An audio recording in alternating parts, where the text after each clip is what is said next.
Pour apprendre à durer le plus longtemps possible, nos 3 étudiants ont ensuite rencontré Loïc, spécialisé en sport santé.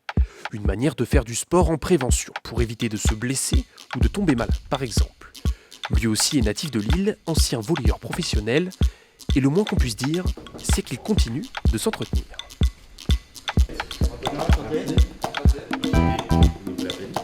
Je suis Loïc Kouchi. J'ai coutume de dire que j'ai 25 ans.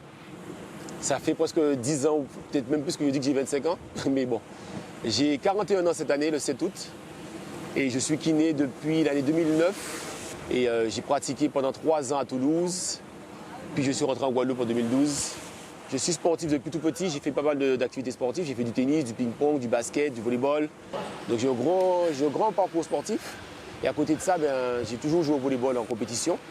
On recherche tous à avoir une condition physique optimale. Et la condition physique se résume à avoir de la force, de la souplesse, de la résistance à l'effort et une posture au quotidien que l'on maîtrise. Donc j'ai tout misé là-dessus. Je suis parti de ce fait-là, de cette observation au cabinet, que les gens qui venaient me voir étaient tous, d'une manière générale, déconditionnés. Donc mon objectif à moi, c'était justement, dans un premier temps, effectivement, de les prendre en charge par rapport à leur pathologie initiale. Et ensuite, d'extrapoler, de leur donner le meilleur. Le meilleur pour eux, c'est d'avoir une bonne condition physique. Le plus possible, bras gauche, jambe droite. On monte le genou et on va chercher loin, derrière la tête. On étire. 3, 4. Donc mon objectif à moi, c'est de les faire bouger de manière qualitative. C'est exactement le même principe que la séance de kinésithérapie. L'important quand on prend en charge le patient, c'est de lui apporter une diminution des douleurs, récupération des amplitudes articulaires, travail de la force, travail de la souplesse, le gainage. Ils se rendent compte au quotidien des bienfaits que ça leur fait, qu'ils sont plus à l'aise. D'ailleurs, j'ai des retours assez régulièrement. Par exemple, dans leurs tâches au quotidien, ils se fatiguent moins vite, ils le font plus facilement, ils ont plus de facilité à réaliser les mouvements. Donc c'est vraiment, l'intérêt, c'est vraiment ça. C'est, comme on en discutait ce matin au cabinet, c'est apporter de la fonctionnalité et du coup du bien-être. Parce que quand on fonctionne facilement, on est à l'aise. Ça fait du bien au moral aussi, et puis ça fait du bien au physique. Donc les gens viennent de voir parce qu'ils ont mal, parce qu'ils ont certains problèmes de santé. Donc l'objectif, c'est de leur apporter une solution par rapport à ça et des solutions au quotidien en fait.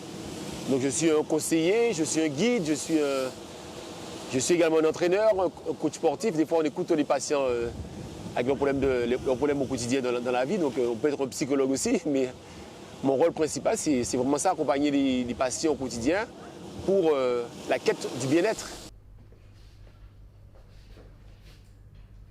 La sédentarité est un problème d'éducation.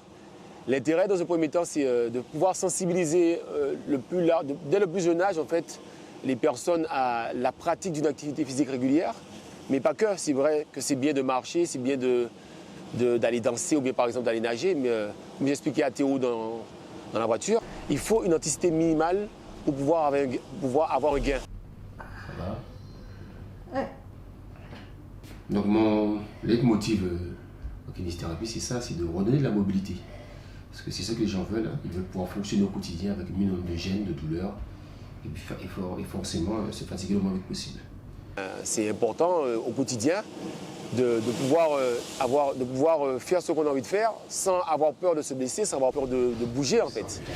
C'est ce qu'ils veulent, c'est des manières. D'accord. Personne ne veut souffrir. Bien sûr. Donc en gros c'est ça.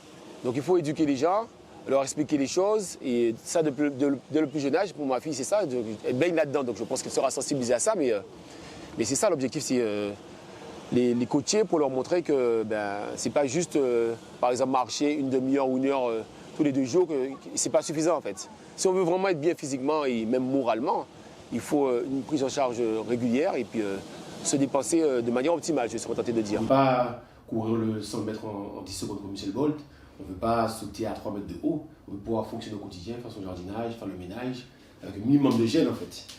Il y en a qui arrivent des fois, juste le fait de lever la jambe comme ça, c'est pas possible. Le bras comme ça, c'est pas possible. Je rigole ou pas? Les facteurs qui prédisposent à la sédentarité dès le plus jeune âge, il y en a. On ne va pas tous les citer, mais on va en citer au moins 2 qui sont importants. C'est le défaut de mouvement, encore le slogan « le mouvement c'est la vie », le défaut d'activité sportive. il faut que les enfants aient une pratique sportive encadrée par des professionnels. Ça, c'est très important.